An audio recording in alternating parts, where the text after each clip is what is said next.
자, 카톡으로 비대면 수업하는 예시를 보여드리겠습니다. 학생들과 미리 어떤 진도를 나간다고 계획표를 보내드리고요. 의외로 학생들이 비대면 수업에 잘 참여를 합니다. 요즘 이렇게 PDF 파일을 주면은 학생들이 패드 같은 게 있어서요. 문제를 풀고 이렇게 뭐 사진을 문제집 같은 거 사진을 찍어서 보여주면은요. 요 친구의 인제 틀린 문제만 뽑아서 설명을 할 수 있죠. 요게 여러 사람이랑 함께하는 수업에서는 학생이 틀린 문제를 일일이 체킹하기가 어려운데 이렇게 비대면으로 수업하면은 거의 1:1 수업처럼 학생들을 좀 봐줄 수가 있어요. 비대면 그 '카톡으로 어떻게 수업이 될까?' 이런 거를 많이 궁금해하시는데 의외로 학생들하고 소통이 잘 됩니다. 그리고 요렇게 숙제를 반드시 사진을 찍어서 보내주면은요. 선생님은 미리 학생이 틀린 부분이 어떤 부분일까 미리 검토를 한 다음에 수업 시간에 고 틀린 부분에 대해서만 또 설명을 해 주죠.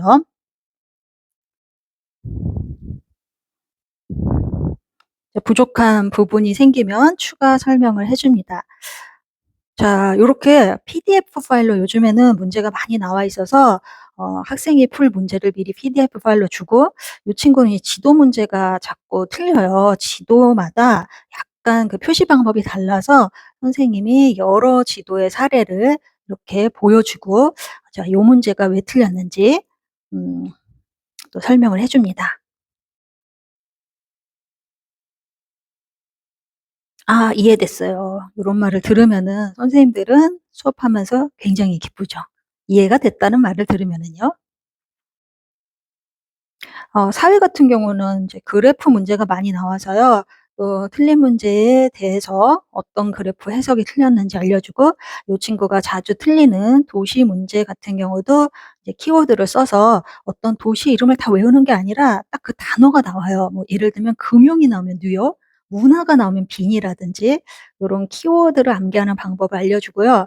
여기는 인제 역도시화가 몇 프로부터일까 이거는 굉장히 귀탱이 문제? 그러니까 중요한 문제는 아니지만 저렇게 좀 퍼센테이지까지 외워야지 풀 수 있는 문제를 간혹 선생님들이 제출을 합니다.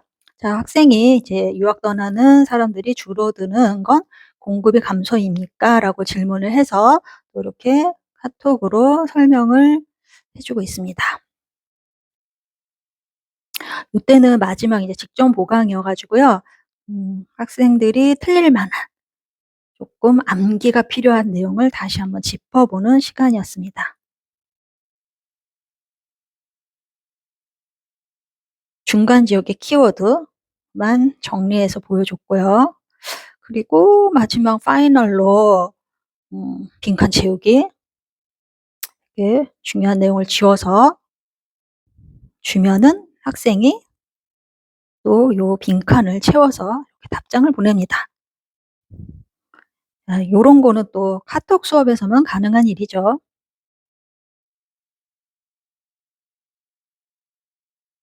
자, 요 문제를 틀려서요. 요 문제만 캡처를 해서 왜 틀렸는지 하나하나 또 설명을 해 줬습니다.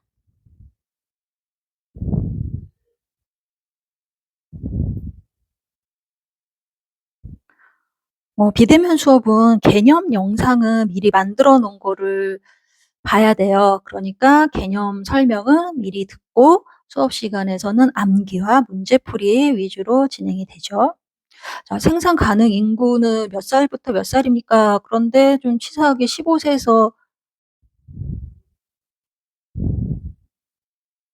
15 세에서 인제 49 세인데 뭐 이거 뭐 50세 이렇게 해 가지고 오답 찾는 문제도 좀 나오기도 해요. 그래서 만점을 받기 위해서 요런 치사한 문제까지 다 살펴봤고요. 마지막으로 학생이 쪼끔 헷갈려할 부분들을 이렇게 좀 최종적으로 정리를 해서 줬습니다. 와, 다음날 시험을 잘 봤는지 바로 시험지를 보여주는데 100 점을 맞았네요. 너무 기쁘죠. 학생도 기쁘고 선생님도 기쁘고. 대박. 암기 과목은 이렇게 꼼꼼히 외우고 문제 많이 풀어보고 치사한 문제까지 숫자까지 좀 외워야지 좋은 결과가 나올 수 있습니다. 여기서도 뭐 부기 20도 요 부분을 안 외웠는데 마침 우리 학생이 외워줘 가지고